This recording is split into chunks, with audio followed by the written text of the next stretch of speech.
Goeiemôre. Ek het vanoggend 'n kort boodskap vir u vanoggend.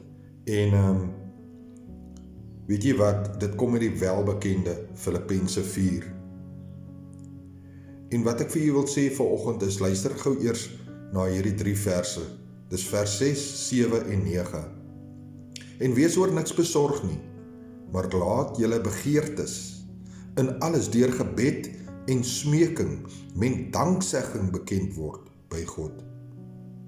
En die vrede van God, wat alle verstand te bowe gaan, sal julle harte en julle sinne bewaar in Christus Jesus. En dan kom hy in die 9de vers en hy sê, en wat julle geleer en ontvang en gehoor en in my gesien het, doen dit. En die God van vrede sal met julle wees. Weet jy, moenie besorg wees oor dit wat met jou gebeur het jare terug nie, in ander woorde jou geskiedenis nie. Maak dit aan God bekend met danksegging en smeking in gebed, sodat jy op die plek kan kom waar jy totale vrede kan ervaar.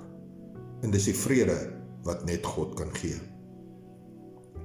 Hierdie boodskap is duidelik vir iemand vanoggend, want ek het die Here in my gebedstyd gevra, wat wil hy moet gedeel word vanoggend? En ek het hom gevra dat dit sal wees soos hy dit behaag, en soos die Heilige Gees elke woord en gedagte en ook my hart oortuig om die woorde te spreek. So miskien is dit vir jou 'n antwoord vanoggend wat gebid het oor 'n spesifieke ding. Moenie besorg wees. Moenie jou worry oor goede nie. Moenie bekommerd wees oor wat gaan mense van jou dink nie. Doen die woord van God. Jakobus skryf en hy sê, julle het dit nou gelees en julle het dit nou gehoor. Nou gaan doen die woord. Seëngroete, Pastoor Gary, Brood en Water 5 minute woordbediening. En ek sê weer, Jesus is baie lief vir jou. Amen.